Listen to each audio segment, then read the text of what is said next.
My name is Kurt. I'm with Trenton. This is SLB Basement Bourbon Bar. And today, Trenton, is my day. You had your day the other day, but this is my day. I'm going to hand the limelight off to you. I wasn't as fortunate as you, though. I wasn't able to find, what'd you have, 8 bottles, I think, total? For the rye whiskey show? Yeah, that's because I was very indecisive. And usually, okay, first off, how long did this take you to come up with your selection? Hours. Okay. Literally. Okay, so me and you both. And also multiple days.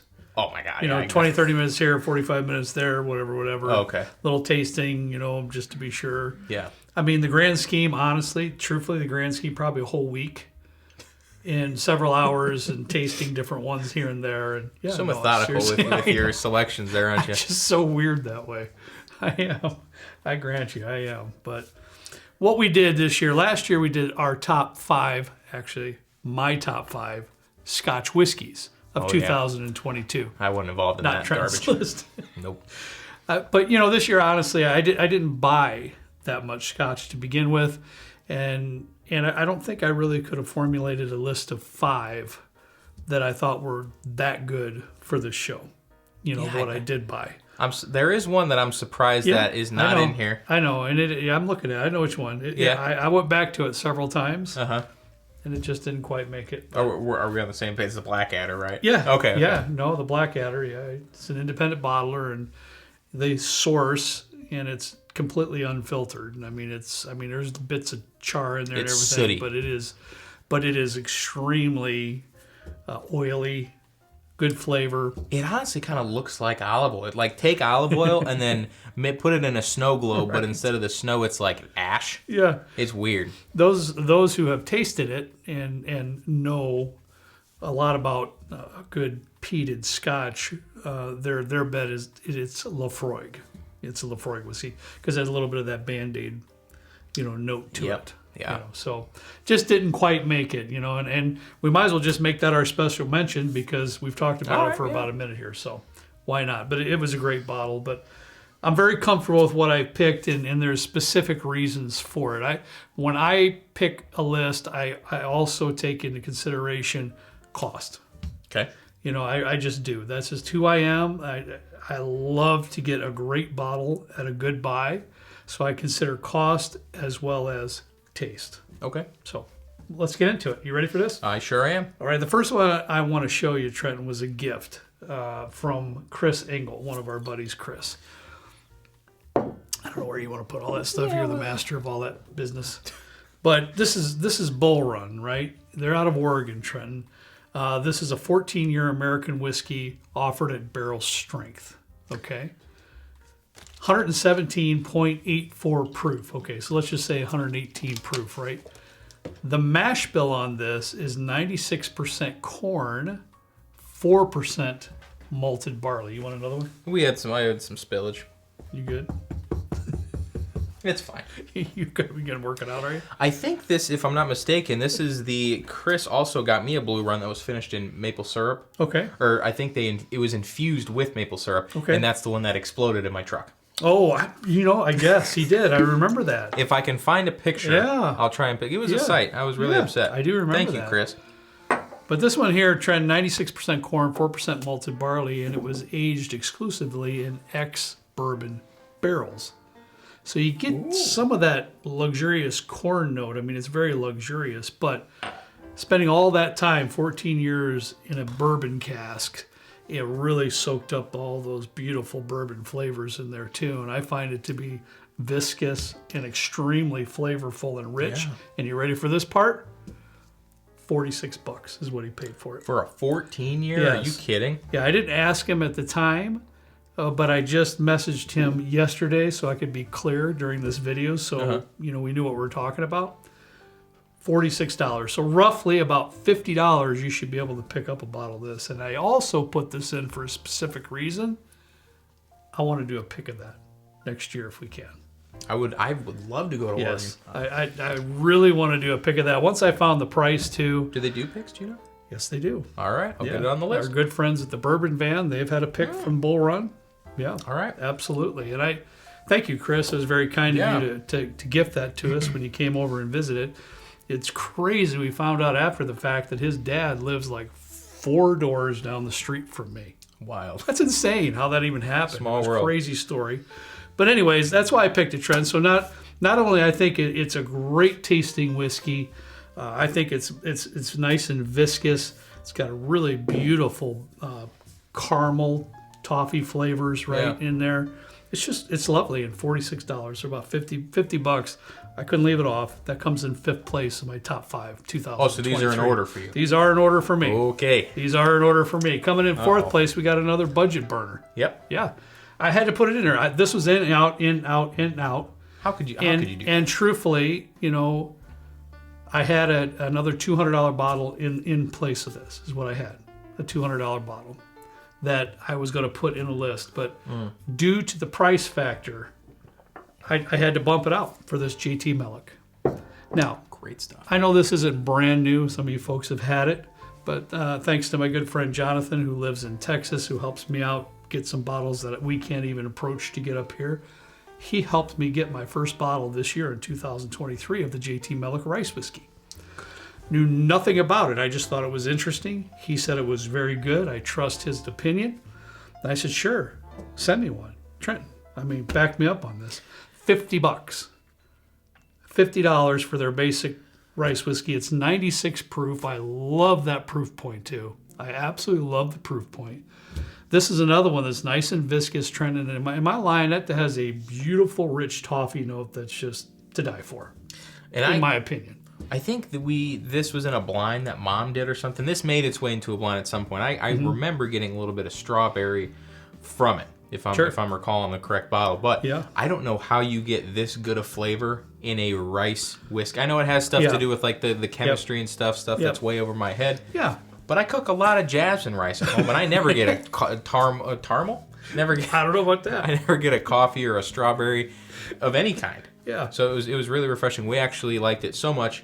We did 2 barrel picks of that. Yeah, we had two barrels month. we selected, and both of them were just outrageous. If you see any store pick of JT Meleck anywhere, my opinion is buy it. They're just great. And it does my heart good to know that this distillery, in any business for that matter, is a local, family-owned, operated business. Yeah, we went to the distillery to do the pick. They let me sit in a combine. We walked on their grain bins and stuff. We chatted with Mia over there. It was a great experience. I had boudin. I put some. Well, in we my better pocket. say it right this time because we're getting Boudin? scolded if we're not saying it right. I think it's boudin.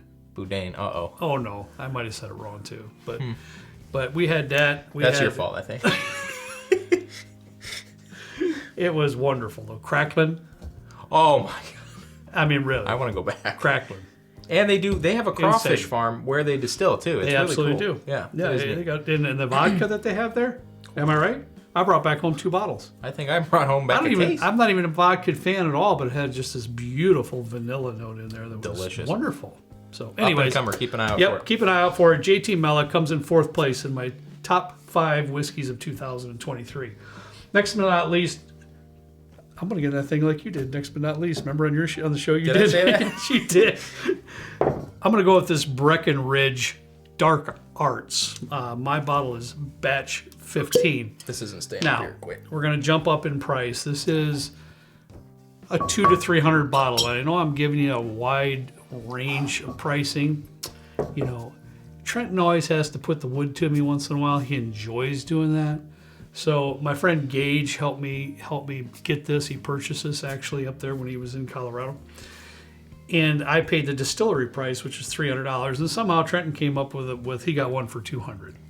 Doug, shout out to Doug from VA. Well, thanks, Doug, for making me look bad. But at any rate, you should be able to buy this from $200 to $300. Now, I know that's a little bit of money there. I really do. But this is a special whiskey. This is 92 proof. It's aged about 10 years. But they have this real dark specialty malts that they caramelize until the absolute limit.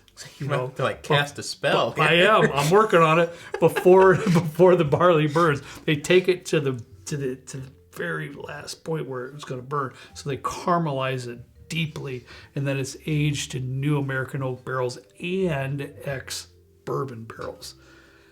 And let me just say, Trenton, what do you got in there?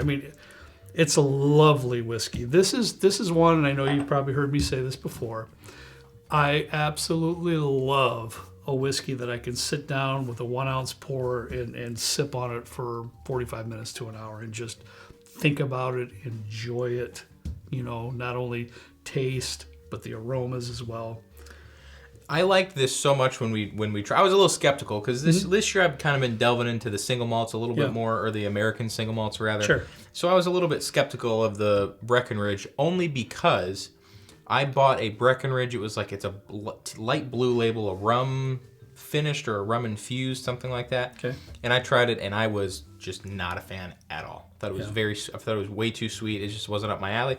So I didn't write Breckenridge off, but I was like, I'm only going to try this if somebody offers me a pour or something. And you did just that. I did. But it was a single malt. Yeah. And I tried it, and I posted something on our Discord, and I was like, hey, if you find one of these, I'd love to get one. And I liked it that much. Yes. Would I buy another one for the price? No. No. And I might not either. It's just, I'm glad I have this one. Yeah. And I'll have this one several years, and I'll enjoy every drop of it and share it with those who might enjoy it as well. Because, and look at the packaging here too, Trent. I mean, you know, you should get this kind of, you know, bottling when you're buying something like this. And it's got a very beautiful box in there. I didn't bring that out either. But, I mean, the topper and everything here is just top-notch quality. Yeah. It's great delicious stuff. All right, I'm going to move on. The only Scotch that I have in my list, Trenton, is the one I'm going to bring out now. Comes in second place. Could you get me another glass, please? Yeah. I don't think I tried this. Probably not. This one here, Trenton, I absolutely love. Now, this is one you probably get for about $150 to $200. I bought this in Arizona because, as I mentioned before, our Scotch selection where we live is horrible. It's just bad. So I really only look when I'm traveling around. That's another reason why I really didn't buy that many Scotch this year. But this is the Hazelburn, 12 years aged exclusively in first fill Oloroso casks. Right? Hazelburn is a Campbelltown whiskey. Here you go. You want to try some? Here, pour me some of that too. Just a little tiny bit. Sweet Moses. It's a Campbelltown whiskey, and it's a sister distillery of Springbank. Are you basically saying Campbelltown or Campbell? Campbell, like Campbell soup. Soup. Yep. Yeah, Okay. Campbelltown. Right. So I took a flyer on it, and I'm thankful because when I go to Arizona, Trevor's, they have different stores, but specifically the South store has a gentleman that works there who is like dude, how you are when you sit down, when I would look at you when you sit down, you're actually working in front of a computer with all those green things that are everywhere. That I have absolutely know nothing about. That's how this dude is with whiskey in general. Really? In general. I need to meet this fella. Dude is a wealth of knowledge, and I apologize, I forgot his name.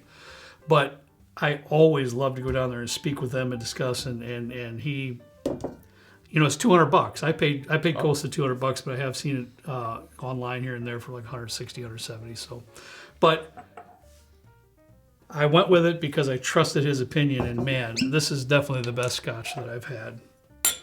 Are you putting it back in? You didn't? Are you kidding me right now? Can't do it, man. I don't want to waste it. It's not my jam. It's a little bit more on the. Is peated? It's on the peated side. Is that what I'm getting? Okay. It's unpeated. What am I getting? However, and you know, I only gained this knowledge by watching other videos that with folks that have more knowledge about Scotch whiskey than I'll ever have, right? Mm-hmm. So Hazelburn, being that sister company of Springbank, sometimes the barley that's on the barley floor when it's dried and everything, it'll pick up some of the peated because of the other ones that have been there, you know, before. Like residual from the previous roasting or whatever. Correct. Thank you for that word. That's better. That's a better word for a residual peat that was around at that before this particular bottling. And there's only 9,000 of these bottles, unfortunately, that were put out. Oh wow! So I'm not that good at picking up slight peat because I like it. Yeah. Where you would be because you do not like it. Right. So it is an unpeated bottle, but you know, as Trent mentioned, you might pick up some peat notes for that specific reason. But it's just lovely. It's a sherry bomb. I know there's some Scotch folks that I talk to within our community that really love ex-bourbon cask matured Scotch only. Mm-hmm. Not only, but that's their preference. Some like Paul. Paul prefers these sherry bombs, right? Yeah. You know, our friend Robert, he really likes the ex-bourbon style. I like both. I really do. But this one was my favorite. This is just jammy. It's got the dark fruits in there.